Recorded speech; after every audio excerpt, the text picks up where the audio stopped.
Hello दोस्तों, मैं Ruby Nautiyal स्वागत करती हूँ आपका अपने YouTube चैनल हिंदी नोट्स में। आज मैं आपके सामने काफ़ी दिनों बाद एक नए टॉपिक लेके आई हूँ। हिंदी के अंतर्गत हमारा आज का टॉपिक होगा। इससे पहले हिंदी के अंतर्गत हमारे काफ़ी टॉपिक हो चुके हैं, उनका आप जरूर देखिए। जैसे कि भाषा, हिंदी की भाषा, उसकी उपभाषा, उसकी बोलियाँ, पश्चिमी बोली, पूर्वी बोली, 5 भाषा की हमने सब देख ली है और बहुत ही महत्वपूर्ण वीडियो है, आप उसको जरूर देखिए। क्योंकि वहाँ से क्या होता है कि आपके बहुत सारे डाउट्स क्लियर हो जाते हैं। हर एग्जाम में वहाँ से एक ना एक, 2, 3 इतने प्रश्न तो जरूर आते हैं, तो उसको आप जरूर देखिए एक बार। आज हम हिंदी के इतिहास के अंतर्गत, हिंदी का जो इतिहास रहा है उसके अंतर्गत हमारा ये पहला वीडियो है और इसको आज हम देखेंगे। तो चलिए शुरुआत करते हैं। तो आज हम देखेंगे हिंदी साहित्य का इतिहास। हिंदी साहित्य का इतिहास, पहले हम इतिहास शब्द को जानेंगे, इतिहास क्या होता है। तो हम देखेंगे कि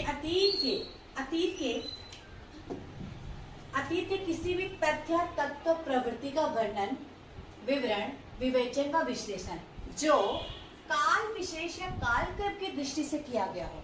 ठीक है, अतीत के तथ्य, तत्व, प्रवृत्ति का वर्णन, जो विवरण और विवेचन जो किसी काल विशेष और कालक्रम की दृष्टि से किया गया हो, वही इतिहास कहलाता है। तो ये भी हिंदी साहित्य का इतिहास भी एक कालक्रम के अनुसार ही लिखा गया है। तो चलिए उसको देखते हैं कि हिंदी साहित्य के इतिहास का दर्शन क्या है। तो हमने परिभाषा देख ली है, इसके बाद हम देखते हैं हिंदी साहित्य के इतिहास का दर्शन। तो अलग अलग दार्शनिक हुए हैं और अलग अलग उनके परिभाषा, उनके मत हुए हैं। तो पहला हम देखेंगे टैन महोदय के द्वारा कि उनका क्या मत रहा है, उनका जो दर्शन रहा है वो कैसा रहा है। तो साहित्य के विकास की व्याख्या इन्होंने 3 आधार पर की है। इन्होंने 3 मुख्य आधार माने हैं, जाति, वातावरण और क्षण। और ये इम्पोर्टेंट भी है। जैसे हम देखेंगे तो इन तीनों सूत्रों को जातीय परंपरा, राष्ट्रीय वातावरण एवं समय विशेष परिस्थितियों के सूचक है। ठीक है, इन्होंने इन तीनों को ही क्या माना है, बहुत ही महत्वपूर्ण माना है। सेकंड हम देखेंगे हटसन महोदय के अनुसार कहा है कि युग चेतना व परंपरा दोनों का इन्होंने क्या किया है, समन्वय किया है। इन्होंने कहा कि युग चेतना और परंपरा, इन दोनों का इन्होंने समन्वय करते हुए कहा है कि साहित्यकार के विशिष्ट व्यक्तित्व को भी विकास का आधार बनाया जाए। ठीक है, और अगला कहा है I.H. रिचर्ड्स ने। इन्होंने कहा है कि काव्य शैली के पक्ष की व्याख्या मनोवैज्ञानिक एवं अर्थ के आधार पर की है। ठीक है, जो काव्य शैली है उसकी इन्होंने व्याख्या किसके आधार पर की है, मनोवैज्ञानिक एवं अर्थ के आधार पर की है। कार्लाइल महोदय ने कहा है कि किसी राष्ट्र के काव्य का इतिहास वाक्य धर्म, राजनीति और विज्ञान के इतिहास का सार है। तो अलग अलग दार्शनिक ने अलग अलग मत कहा है, लेकिन कुल मिलाकर हम देख सकते हैं कि परंपरा, वातावरण एवं द्वंद्व पर अधिक बल दिया गया है इनके द्वारा। और साहित्य के इतिहास का अध्ययन हम कह सकते हैं कि विश्लेषण, युगीन चेतना एवं साहित्यकार के व्यक्तिगत परिप्रेक्ष्य में किया जाना चाहिए। तो इस तरह से हम देख सकते हैं कि हिंदी साहित्य के इतिहास का दर्शन क्या रहा है। अगला हम देखेंगे हिंदी साहित्य के इतिहास लेखन की पद्धतियां, क्योंकि अलग अलग लेखन पद्धतियां हुई है और अलग अलग समय पे हुई है। तो जैसे हम देखेंगे, सबसे पहले जो पद्धति आई थी वर्णानुक्रम पद्धति आई थी, जिसको हम कह सकते हैं कि कवियों का जो परिचय दिया जाता था उनके नामों के वर्णों के क्रम में। ठीक है, जो वर्ण होते हैं, जैसे आपको पता है वर्णमाला जो होती है, तो अ, आ, इस क्रम में किया गया था। तो जिसमें हम देख सकते हैं कि सबसे पहले जो है जैसे नागेंद्र और हजारी प्रसाद, तो ना और हा, तो इन्होंने क्या कर दिया, इन दोनों को एक साथ रख दिया। तो जैसे कबीर और केशव, तो कालक्रम अलग अलग है लेकिन इनको साथ में रख दिया। तो इस तरह से हम कह सकते हैं इस टाइम के इसके जो लेखक है वो शिवसिंह सेंगर और जो गारसा दत्तासी है। इस तरह से इन्होंने इस पद्धति की क्या किया है, उपयोग किया है। तो हम कह सकते हैं कि यह पद्धति क्या है, अनुपयोगी और दोषपूर्ण है। ठीक है, तो इसलिए यह पद्धति भी सही नहीं मान सकते हम, क्योंकि देखिए ना, कबीर और केशव अलग अलग कार्यक्रम के, लेकिन इन्होंने उनको एक साथ रखा हुआ है, तो ये कहीं ना कहीं क्या है, दोषपूर्ण। सेकंड हम देखेंगे कालानुक्रम पद्धति के अनुसार। तो कालानुक्रम मतलब काल के अनुसार। जैसे यहाँ पे देख सकते हैं हम कि कवियों को लेखकों विवरण कैसा होता था, ऐतिहासिक कालक्रम के अनुसार होता था। जैसे जन्म तिथि के आधार पर, तो जन्म तिथि के आधार पर क्या होता था, इस पद्धति का मतलब हिंदी साहित्य का इतिहास लिखा गया था। और इसके जो लेखक थे वो कौन थे, जॉर्ज गियर्सन और मिश्र बंधु। इन्होंने इसी पद्धति, जो कालानुक्रम पद्धति है, इसी पद्धति में हिंदी साहित्य का इतिहास लिखा हुआ है।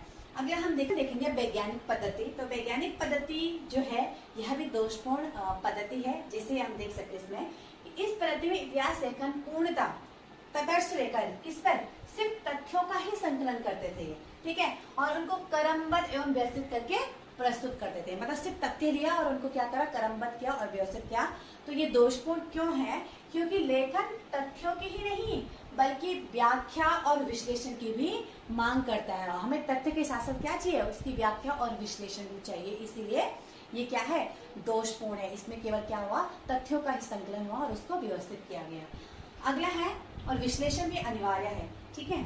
तो इस अगला है विधेयवाद पद्धति।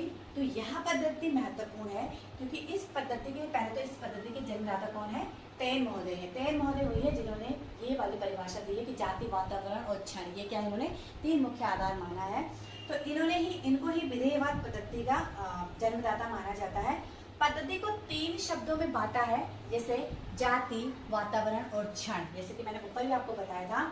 इसके बाद देखिए, इसकी शुरुआत जो की थी वो आचार्य रामचंद्र शुक्ल ने किया था और साहित्य के इतिहास को परिभाषित करते हुए उन्होंने लिखा था कि प्रत्येक देश की वृत्तियों की परंपरा को परखते हुए परंपरा के ही साथ उनका क्या होता है, सामंजस्य बिठाना ही साहित्य का इतिहास कहलाता है।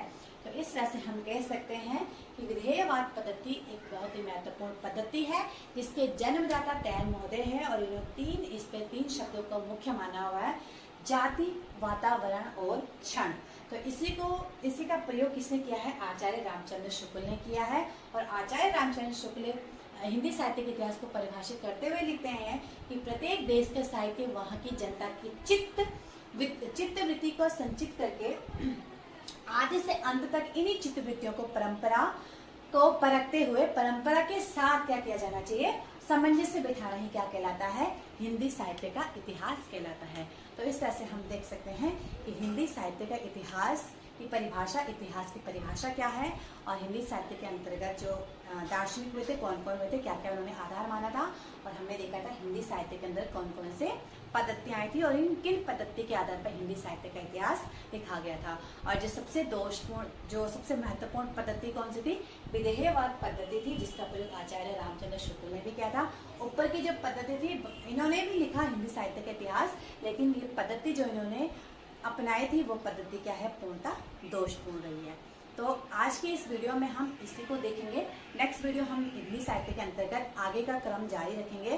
तो आज के लिए इतना ही, धन्यवाद। अगर आपको मेरी ये वीडियो पसंद आती है तो आप मेरे चैनल को जरूर सब्सक्राइब कीजिए और मैं आप लोगों से वादा करती हूँ कि हिंदी साहित्य के अंतर्गत जितनी भी वीडियोज़ होगी उनको मैं आपको व्यवस्थित और बिल्कुल पूर्ण तरीके से मैं आपके सामने उनको प्रस्तुत करूँगी। तो आज के लिए आप सभी का धन्यवाद।